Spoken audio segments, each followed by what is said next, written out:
Hello everyone, আসসালামু আলাইকুম। কেমন আছেন সবাই? রাত 2টা বাজে, ঘুম ভেঙে যখন ইচ্ছে হয় এই সেহরিতে ডিম খাবো, তাহলে কি আর বসে থাকা যায়? খুবই ঝটপট তৈরি করে নিলাম ডিমের একটা রেসিপি।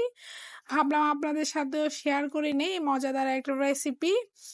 আমি এর জন্য একটা কড়াই গরম করে পর্যাপ্ত পরিমাণ তেল দিয়ে আমি ডিমগুলোকে পোস্ট করে নিচ্ছি।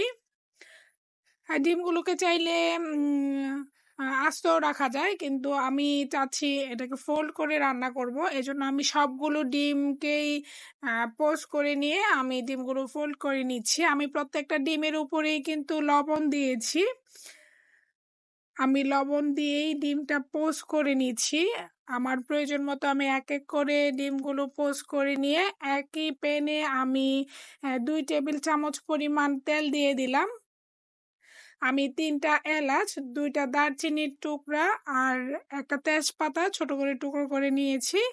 আমি নাড়াচাড়া করে এটা থেকে যখন সুন্দর একটা স্মেল চলে আসছে, এই পর্যায়ে আমি দিয়ে দিলাম 1 কাপ পেঁয়াজ। আমি এখানে পেঁয়াজের পরিমাণটা বেশি ব্যবহার করছি, কারণ আমি যে রান্নাটা করছি সেটা আমার বাসায় গ্রেভিটাই খুব সবাই পছন্দ করে, যার জন্য আমি পেঁয়াজের পরিমাণটা একটু বেশি দিয়েছি। চাইলে কম বেশি করে নিতে পারেন আপনারা পেঁয়াজের পরিমাণটা।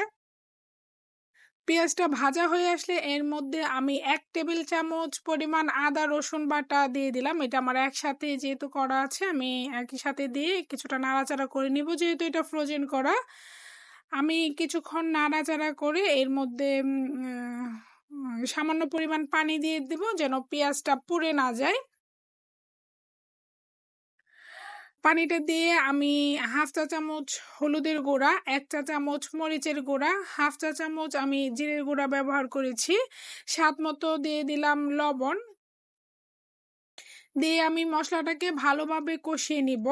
যেহেতু ডিমটা আমার পোস্ট করাই আছে, রান্না করতে খুব একটা সময় লাগবে না, এই জন্য আমি মশলাটাকেই ভালোভাবে কষিয়ে নিব। আমি বেশ অনেক সময় নিয়েই মশলাটাকে কষিয়ে নিয়েছি। এই যে দেখুন, মশলাটা এক পর্যায়ে তেলটা ছেড়ে দিয়েছে মশলা থেকে। আমি আরো কিছুক্ষণ কষিয়ে নিয়ে এর মধ্যে আমি পরিমাণ মতো পানি দিয়ে দিব। আমি এখানে 1.5 কাপ পরিমাণ পানি ব্যবহার করেছি। আমি 5টা ডিম আজকে রান্না করব, তার জন্য আমি 1.5 কাপ পানি ব্যবহার করেছি। পানিটাকে আমি ভালোভাবে বলক উঠিয়ে নিব। যেহেতু আমি ডিমের কারি রান্না করছি, সেহেতু রান্নাটা করতে খুব একটা সময় লাগবে না। আমি মশলাটাকে যেমন ভালোভাবে কষিয়ে নিয়েছি, আমি ঝোলটাকেও আমি ভালোভাবে বলক উঠিয়ে নিব। দেখতেই পাচ্ছেন আমি বারবার নেড়ে চেড়ে গ্রেভিটাকে ভালোভাবে হ্যাঁ, বলক উঠিয়ে নিচ্ছি।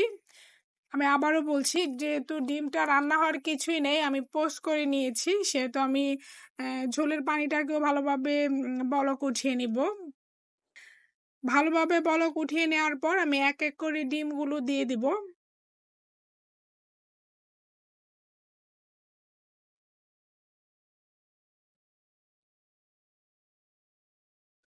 ডিমগুলো দিয়ে আমি হালকা নাড়াচাড়া করে দিব।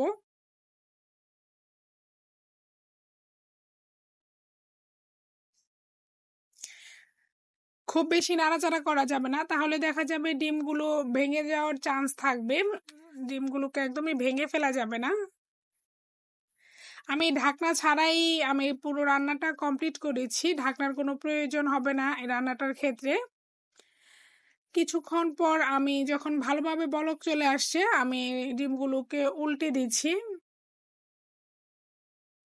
এটা খেতে খুবই সুস্বাদু, খুব অল্প সময়ে রান্নাটা করা যায়। পোলাও, গরম ভাত আর সেহরিতে তো কোনো কথাই নেই। শুধু আমার বাসায় এটা দিয়ে সবাই সেহরি করেছে।